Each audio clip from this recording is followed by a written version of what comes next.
I'm going to talk about something I very rarely do talk about, which is light music. British light music of the mid-20th century, excuse me for that, a few years ago, about 20 years ago, I began, because I noticed it on old news broadcasts from the 50s. The BBC used to play it before rock and roll. In fact, they rather rammed it down people's throats before rock and roll, and people complained about it, and to the extent that the rock and roll generation and the people who got into rock and roll slightly before me are least likely to have espoused British light music of the 20th century. But it's very light, airy, almost humorous stuff in places. It's really got stuff to recommend it, and I've always been interested in it. I began to amass a small collection of it, and you can get it on CD. And the first people I'd hear it on Radio 3, done by the New London Orchestra, conducted by Ronald Corp, who I actually met at some point, as I might have said on an earlier oddcast, or certainly I don't think I've said it on camera before. And I became really, really interested in the music of Eric Coates and Frederick Curzon, for instance. Let me see who else I've got here. This is probably the first one I ever got. Ronald Binge, Sidney Torch, people like that. Vivian Ellis, who's rather great and who became the head of the PRS, I think, the Performing Rights Society, at one point, who wrote that song, even when the darkest cloud is in the sky, you mustn't sigh and you mustn't sigh. You got these people that come from the beginning of the 20th century right into and past wartime. So, for instance, Eric Coates, whose wife worked, I think, in a ministry somewhere, and was sick of the drab, dull, heavy classical music that they did get to hear on the wireless, where they were. So, Eric, can't you compose something a bit more cheerful? Eric Coates, like Charles Dickens was, I believe, peripatetic. He liked to walk around London while he was thinking of his pieces and stuff like that. And I listened to so much of this stuff, especially the Dam Busters.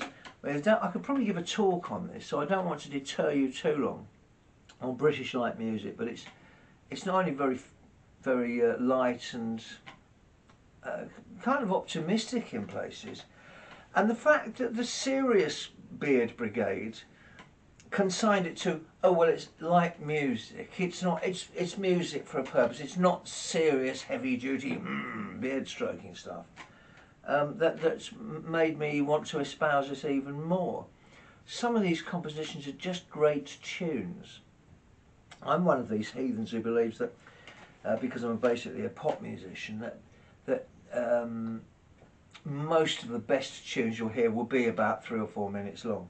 Even in classical concerts, a lot of them, the things you remember, da da da da da da da, or the Moonlight Sonata, they're all about 3 or 4 minutes long, because that's what the human being generally likes, and you don't have to surround it in a bunch of waffle. I wondered, as a musical illiterate, that is, I cannot read or write music, and it's a form of music I don't really understand, and so I've been studying it a bit more, because I wanted to see that if I really felt like it, could I actually come up with a bit of light music. So I came up with this fictional character called Our Man on the Spot, who's a news reporter in the 50s and goes around the world reporting for British film clips on the world and its news in a light-hearted sort of way. This is called Our Man on the Spot. I did it by just recording the bits and pieces. First I found a beat, here probably. Should be coming up any minute now. What am I going to put on it?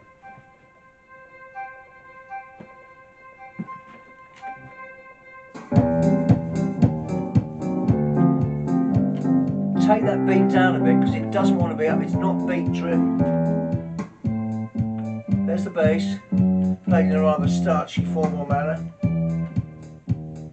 and dulled to make it sound more like a string bass.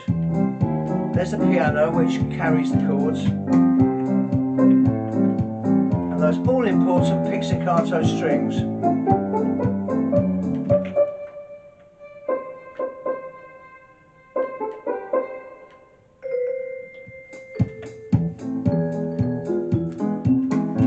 going to need some counterpoint sooner or later.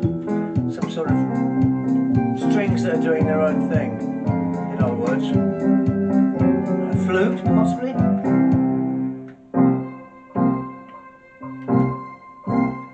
It's a news broadcast, so, you know, we're on the move.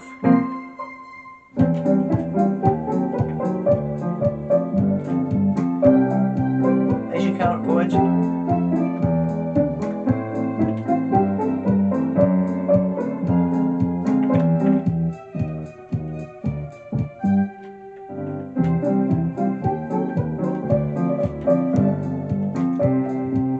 See what I've done there? I've tried to get all the elements that I noticed about light music to see if I could actually forge something that sounded vaguely like light music.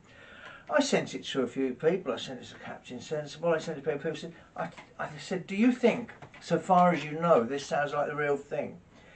It is nothing by comparison to Eric Coates, who was a genius. Even Elgar thought so. In fact, although Coates was influenced by Elgar, Elgar, as an older guy, would come to Eric Coates, young Eric Coates' concerts and sit among the percussion doing something, because I suppose if he was a composer and musician, he'd have to be backstage. I'm a bit like that. I can never go and stand in the audience. I always have to sit on the mixing desk and see what they're doing from there. So Eric Coates was really brilliant. He wrote the Dam Busters, which people think is warlike. It actually wasn't. It wasn't for the film. In fact, he had to be pretty much cattle prodded into allowing it to be used for the film. He'd written it as an exercise in imitation of Elgar. And I think his son or something had to give permission for it or persuade him to do it. And then there's the guy who wrote the Dr. Finley's Casebook theme as well, which occasionally crops up in the fade out of some of my other tunes. Anyway, British light music of the 20th century. Go and look it up. And it's worth mentioning for my American viewers and listeners, the Americans did light music as well, and they were really good at it. And you'll hear it. There's a track called The Typewriter. Oh, there goes a motorbike. That's not light music, is it? I think he's coming this way. The Americans, no more beans for you, pal. The Americans are really good at light music. They just have this real touch for it. So just go and check out, if I were you, English or American light music, mid-20th century. I promise you'll find something rewarding if you're of that sort of bent. But for now, we might do another one of these, but for now, it's the Hubert Littleborough saying goodbye and thanks for dropping in. Bye.